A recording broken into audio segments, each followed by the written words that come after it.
Olá a todos, então a gente vai começar a terceira parte da disciplina de Química Ambiental, onde vai ser falado um pouco sobre a química de solos. Eu vou começar me apresentando, então meu nome é Juliana Martins Dias, eu sou formada no curso de Toxicologia Ambiental pela Universidade Federal do Rio Grande. Eu me formei no ano de 2020 e no mesmo ano eu ingressei no programa de pós-graduação em Química Tecnológica e Ambiental, onde eu desenvolvo meu mestrado sob orientação do professor Dr. Rodolfo Carapelli, que é o responsável por essa disciplina, e também está à frente, juntamente com os dois colegas, do Laboratório de Eletroespectroanalítica. E eu também sou co-orientada pela doutora Michele Moraes de Souza.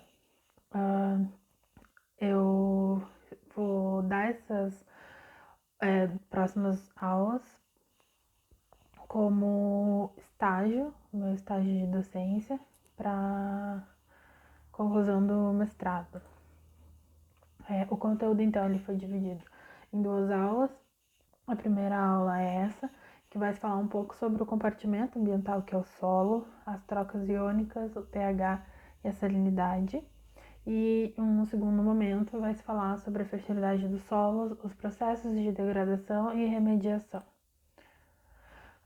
Começando então com o conceito de solo. Então, o solo é um material mineral e ou orgânico inconsolidado na superfície que passou por um processo de pedogênese, ou seja, é uma rocha que foi exposta durante um período de tempo a diversas condições químicas, físicas e biológicas diferentes que culminaram na formação daquele solo em específico.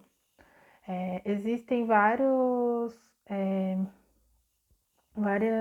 entendimentos do que é o solo, com base em diferentes áreas científicas, e eu trouxe alguns aqui. Então, o entendimento do solo como o ambiente de desenvolvimento de plantas e até de outros organismos, o solo como um corpo natural organizado e o solo também como produto de degradação das rochas. Pensando então um pouco sobre a função do solo, a primeira delas elencada é a função como habitat, então habitat para diversos organismos, para uma vasta fauna, mas também como suporte para os vegetais, então, né, para todas as plantas que se desenvolvem no ambiente terrestre. Também existe a função de substrato, então, para a produção de alimentos e de biomassa, como matéria-prima na construção civil e também para o desenvolvimento de artesanatos. O solo também tem papel relevante nos ciclos biogeoquímicos, então ele promove a filtragem, o armazenamento e a transformação da água, do carbono, dos nutrientes e, infelizmente, de poluentes. Existe também a função do solo como sendo um reservatório genético, devido ao aporte de organismos que estão que vivem no solo, né? Um reservatório arqueológico e paleontológico, que são historicamente relevantes. E uma função, entre aspas, que o solo desempenhou durante bastante tempo, na verdade até hoje, é como um receptor de resíduos potencialmente poluentes, o que pode levar à alteração da composição do solo, que se diferencia em matéria orgânica, solução do solo, ar do solo e minerais. Esses 4 componentes, então, eles podem ser divididos em 3 fases diferentes, sendo a fase sólida, que contém a matéria mineral e a matéria orgânica, a fase líquida, que contém a solução do solo, e a fase gasosa, que contém o ar do solo. Falando então um pouco sobre a fase sólida, especificamente da fração mineral, existem os minerais primários, que são oriundos das rochas magmáticas e metamórficas. Esses minerais eles são encontrados normalmente na fração arenosa e eles podem ser resistentes ao intemperismo, aí um exemplo é o quartzo, ou eles podem ser suscetíveis ao intemperismo, como o anfibólio e a biotita. Falando um pouco então sobre os minerais secundários, Eles são oriundos da transformações dos minerais primários. Eles se encontram na fração argilosa do solo e eles podem ser divididos em dois grupos, como os argilominerais, que são baseados em silício, alumínio e oxigênio, e os oxidróxidos, que são conhecidos como os óxidos do solo. Então, podem ser óxidos de ferro, também de silício, alumínio e manganês. Aqui tem alguns exemplos, então. Falando sobre os argilominerais, existem duas formas dos argilominerais. A primeira delas é conhecida de 1:1, em que se tem uma estrutura tetraedral para cada estrutura octaedral que compõe esses compostos, e o exemplo é a caulinita. E os argilominerais 2:1, em que se tem duas estruturas tetraedrais para cada estrutura octaedral presente nessa que forma essa molécula. Então, alguns exemplos são micas, esmectitas e vermiculitas. Alguns exemplos de óxidos, então, aqui tem vários exemplos de óxidos de ferro, então goetita, hematita e alguns outros aqui. Exemplos de óxidos de alumínio, então é gibicita. Óxidos de quartzo são exemplos para óxidos de silício, né? Falando então sobre a fração orgânica, né, a parte orgânica da fase sólida, ela pode ser subdividida em viva e morta, sendo que a fração orgânica viva ela é composta pelos micro-organismos, então bactérias, fungos e vírus, pela fauna, então os protozoários, nematóides, ácaros e minhocas, e também pelas raízes das plantas vivas. Todo esse material, então, após um tempo, ele pode passar pelo processo de decomposição, que vai gerar substâncias úmicas e não úmicas no solo. Então, alguns exemplos de substâncias úmicas são ácidos, ácido úmico, ácido fúlvico, e substâncias não úmicas são resíduos orgânicos, como resíduos de proteína, aminoácidos, enfim. Toda a matéria orgânica ela vai passar então pelo processo de mineralização, que vai converter ela em minerais inorgânicos e compostos inorgânicos no geral, então CO2, água, e a umificação vai produzir as substâncias úmicas e não úmicas para a formação do humus do solo. E tudo isso ocorre a partir dos micro-organismos que estão no solo para promover esse processo de decomposição.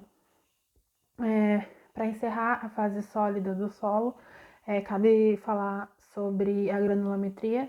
Então, o solo é composto por partículas e essas partículas têm diferentes tamanhos.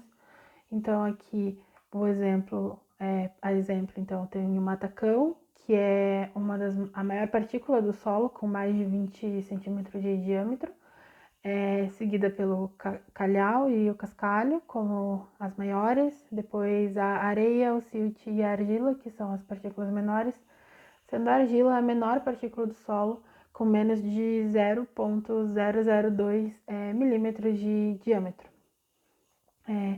É interessante também comentar que as estruturas do solo elas são diferentes das frações granulométricas. Então, um torrão de solo, por exemplo, ele é composto por várias partículas. Então, é um aglomerado e não uma partícula só. Falando então um pouco sobre a fase líquida, que pode ser chamada de solução do solo, ela é gerada a partir da precipitação ou da irrigação de água no solo, que então vai infiltrar a partir dos poros que existem no solo e normalmente vai se alojar nos microporos, que são os poros menores gerados a partir da organização das partículas menores do solo. Essa solução, então, ela é composta por água, íons orgânicos e íons inorgânicos, e ela é essencial para a nutrição das plantas, porque é a partir dela que a planta vai fazer a absorção de todos os nutrientes que ela necessita. Falando sobre a fase gasosa, então, o ar do solo, Ele é obtido a partir de trocas gasosas com o ar atmosférico. Então, para fazer a ciclagem do oxigênio, né, para repor o oxigênio e eliminar o gás carbônico, esse ar ele também infiltra no solo a partir dos poros, mas se aloja normalmente nos macroporos, que são o resultado das partículas maiores do solo, né? A organização das partículas maiores do solo. E assim como o ar atmosférico, o ar do solo ele é crucial para a respiração, tanto das plantas quanto dos organismos que vivem nesse compartimento.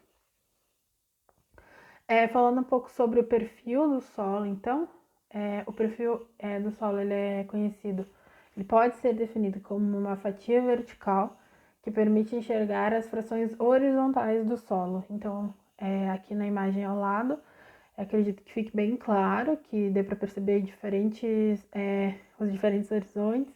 Então, aqui em cima tem o asfalto, logo abaixo tem uma fração cinzenta bem escura, uma fração mais alaranjada, uma fração avermelhada logo embaixo, e aqui uma fração bastante rochosa. Então, esses são os diferentes horizontes do solo que se enxerga através de um perfil.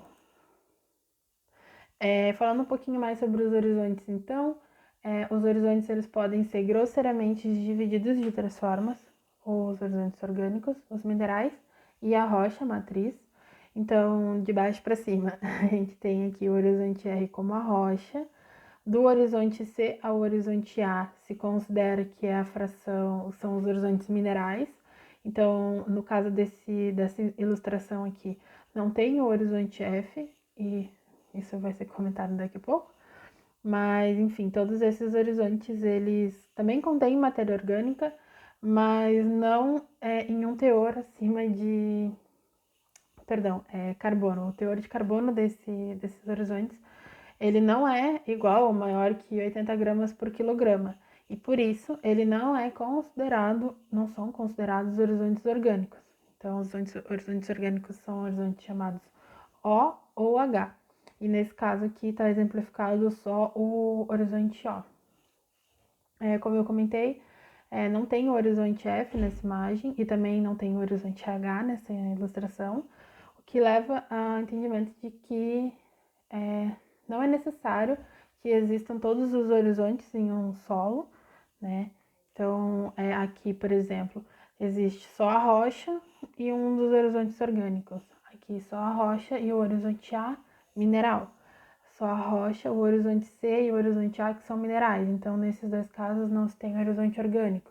Aqui a gente tem apenas horizontes minerais e um orgânico. Não tem a rocha. Então, o solo ele pode ser constituído de diferentes horizontes e não necessariamente todos eles precisam estar presentes. É isso que eu gostaria de deixar claro. Ainda sobre o perfil do solo, então, ao longo do perfil a gente pode fazer é possível que se faça a medida da profundidade. Então, o solo ele pode ser raso, tendo 50 centímetros, até muito profundo, tendo mais de 200 centímetros. E aí também é possível se medir a espessura de cada um dos horizontes presentes nesse solo. E também é interessante comentar sobre as zonas de transição. Então, conforme se chega no limite de um horizonte e o começo do próximo, existe essa zona de transição em que pode haver a mistura dos componentes. Então, são zonas que não necessariamente têm características muito bem definidas, porque se misturam. Algumas outras características morfológicas do solo que são bastante relevantes e que podem ser usadas para a classificação dos solos é a cor. Então, a cor, como mostrado na figura anterior, ela pode auxiliar bastante, deixar bem nítido a diferença dos horizontes, mas isso não é uma regra geral, não é uma regra, existem as exceções. A textura do solo, a estrutura do solo, a densidade, a porosidade e algumas outras características, então, serosidade, enfim. Várias características podem ser usadas para a classificação dos solos, e isso pode ser encontrado também com base no Sistema Brasileiro de Classificação de Solos, que é um documento que vai estar disponível nas referências mais para frente. Falando então agora sobre as trocas iônicas. As trocas iônicas, elas podem ser conhecidas como o intercâmbio entre as cargas positivas e negativas, os cátions e os ânions, entre a fase líquida, que é a solução do solo, e a fase sólida, que pode ser tanto a composição mineral quanto a orgânica. Lembrando que as cargas opostas elas vão se atrair. Então, das trocas iônicas, a gente vai começar com a adsorção de cátions, que tem a carga positiva. Essa adsorção ela está baseada na atração entre a carga negativa do solo e também de outros componentes, então das partículas do solo, ou dos ácidos úmicos, fúvicos, dos aluminosilicatos, desculpa. Então, todas essas cargas negativas, elas se encontram no solo, e as cargas positivas, então, vão ser as dos cátions que vão interagir.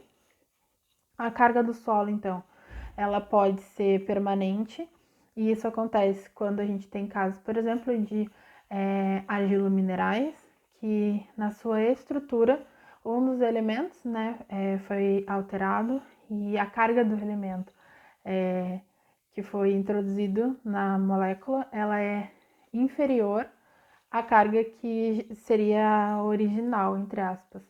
Então, o saldo dessa alteração se torna negativo, e isso é permanente. Então, por isso que se chama carga de solo permanente. E também existe a carga do solo, que é dependente do pH. E aí se entende como aquela carga que é gerada a partir da soltura de um próton de hidrogênio no meio. E isso pode acontecer a partir dos ácidos úmicos e fúvicos, a partir dos aluminosilicatos, das partículas do solo. Então, eles liberam os hidrogênios e se mantêm com a carga negativa para então fazer a adsorção de outros cátions. Existe, então, uma capacidade de troca de cátions, que em sigla fica CTC, que relaciona, então, essa adsorção. Então, quanto maior a carga negativa do solo, maior a capacidade de troca de cátions. Então, mais os cátions vão se ligar ao solo, e isso atinge um platô, então é um processo saturável. Alguns exemplos de cátion que podem ser adsorvidos são o cálcio 2+, o magnésio 2+, o potássio mais, sódio mais, o hidrogênio mais e o alumínio 3+.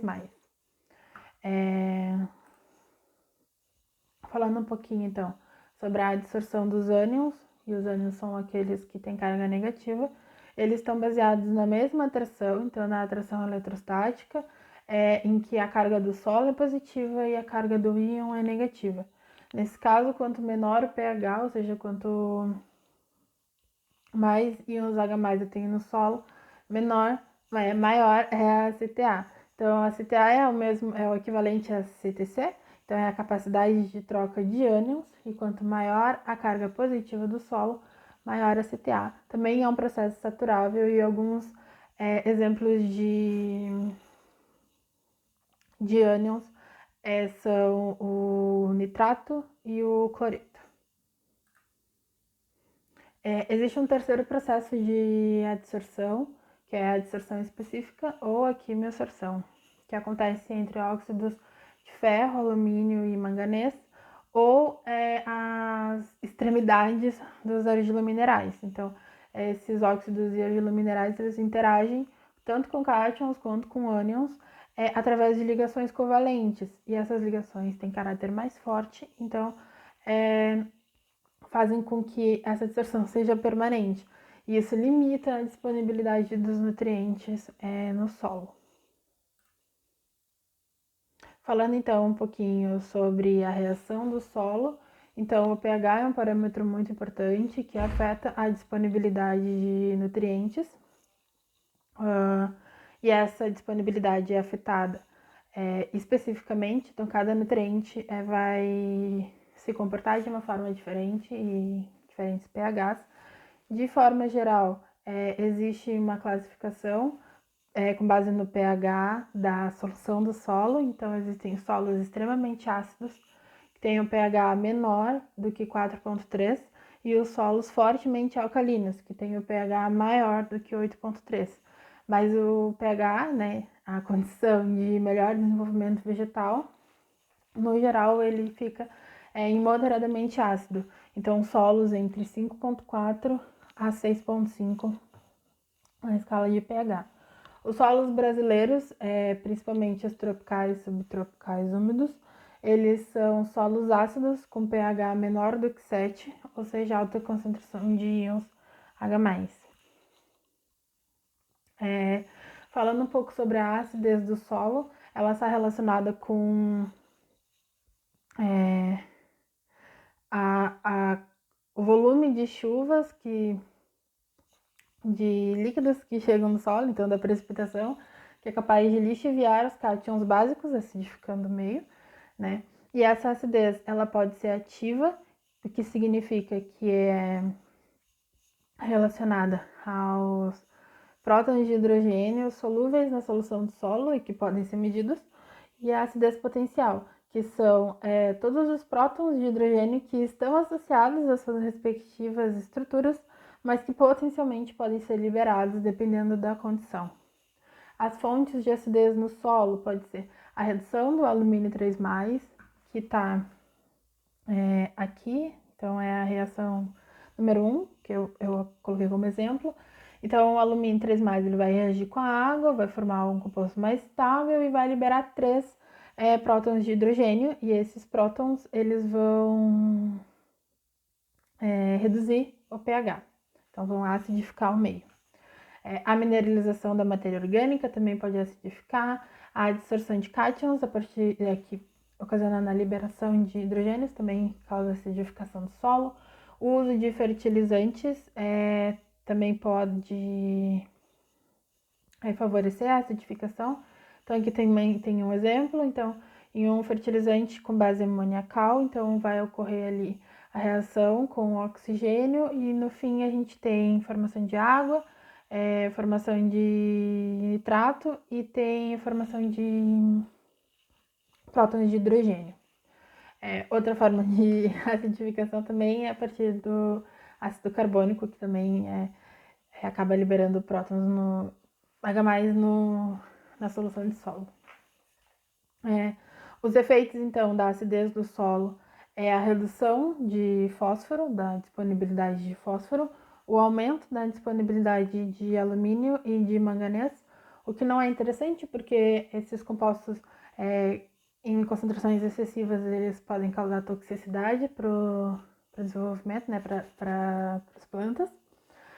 Alguns outros efeitos, então, é a redução da atividade microbiana, e esses micro-organismos, eles são responsáveis, por exemplo, pela fixação de nitrogênio, e também a redução da decomposição da matéria orgânica.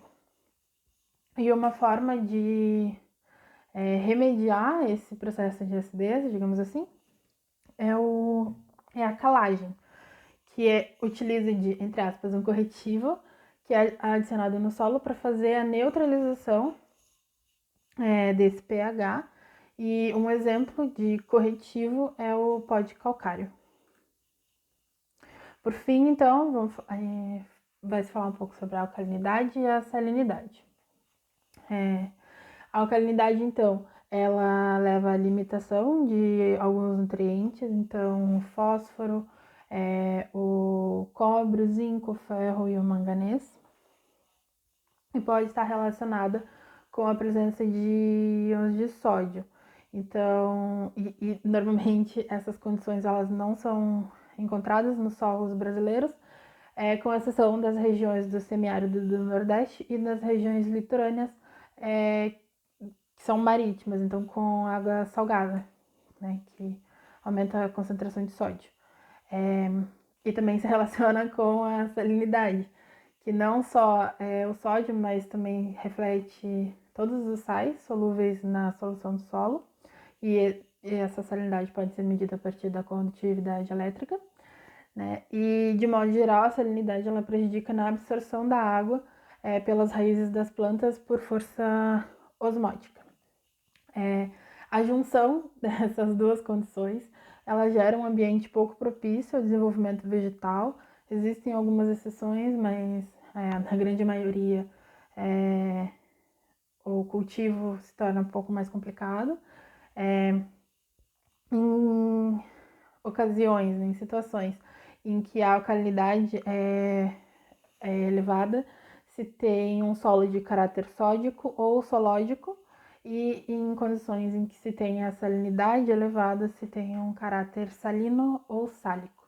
E nenhuma dessas condições é a ideal para a maioria dos vegetais.